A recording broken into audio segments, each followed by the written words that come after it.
जय श्री कृष्णा। आज मैं आपको शरद पूर्णिमा का महत्व और एक पौराणिक कहानी सुनाने जा रही हूँ। आश्विन मास की शुक्ल पक्ष की पूर्णिमा को शरद पूर्णिमा कहते हैं।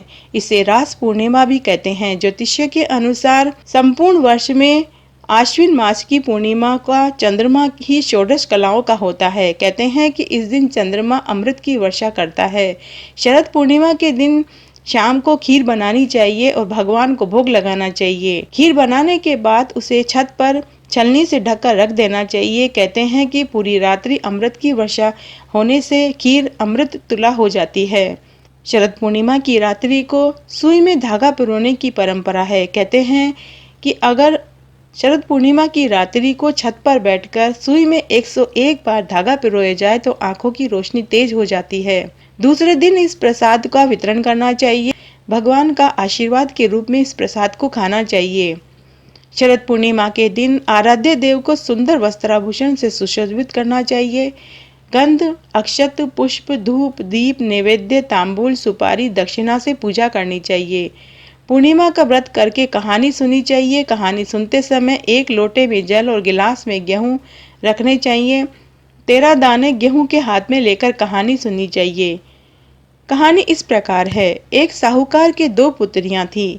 दोनों पुत्रियां पूर्णिमा का व्रत करती थी, लेकिन बड़ी पुत्री पूर्णिमा का व्रत पूरे विधि विधान के साथ और पूरा करती थी, लेकिन छोटी पुत्री अधूरा व्रत करती थी। किसी साल कर लेती थी और किसी साल वो छोड़ देती थी। जब दोनों पुत्रियों की शादी हुई तो वो एक ही घर में ब्याही गई। एक देवरानी जिठानी के रूप में दोनों का संबंध हो गया। जब बड़ी पुत्री के कोई भी औलाद होती तो वह दीर्घायु होती, लेकिन छोटी पुत्री के जब भी औलाद होती तो 7 दिन बाद ही मर जाती थी। पंडितों से इसका कारण पूछा गया तो उन्होंने बताया कि तुम पूर्णिमा का व्रत अधूरा करती हो, इसलिए तुम्हारे संतान होते ही मर जाती है। अगर तुम पूर्णिमा का व्रत पूरा विधि विधान और श्रद्धा से करोगी तो तुम्हारी संतान अवश्य जीवित रहेगी। पंडितों के कहे अनुसार छोटी पुत्री ने भी पूर्णिमा का व्रत किया। तत्पश्चात उसे 9वें महीने में एक लड़का पैदा हुआ, लेकिन वह 7 दिन बाद मर गया।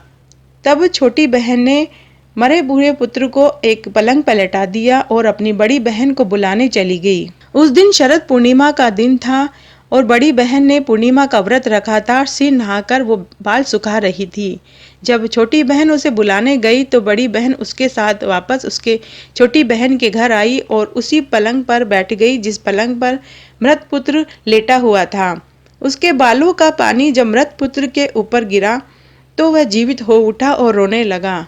छोटी बहन बहुत खुश हुई और उसने मरे हुए पुत्र जो जीवित हो चुका था उसे गले से लगाकर चूमने लगी और अपनी बड़ी बहन के पांव पकड़ लिए। बड़ी बहन से उसने पूरी बात बताई।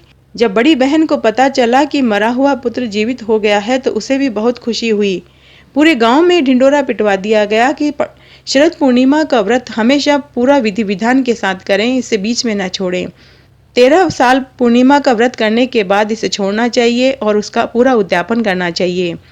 अगर कोई चूड़ा पूनम और चुंदर पूनम का व्रत का संकल्प लेता है तो वह शरद पूर्णिमा के दिन से ही लिया जाता है।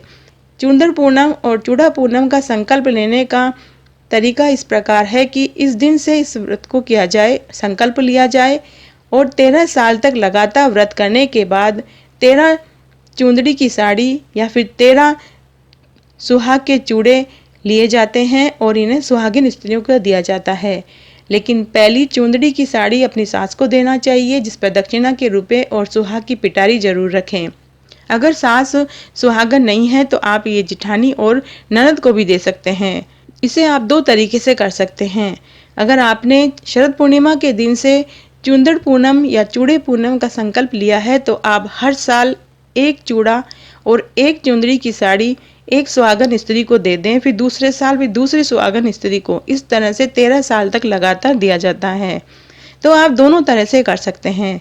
तो आज मैंने आपको शरद पूर्णिमा की कहानी, उद्यापन और महत्व बताया। अगर आपको ये पसंद आता है तो अपने दोस्तों और रिश्तेदारों में ज़्यादा से ज़्यादा शेयर करके पुण्य कमाएं। धन्यवाद।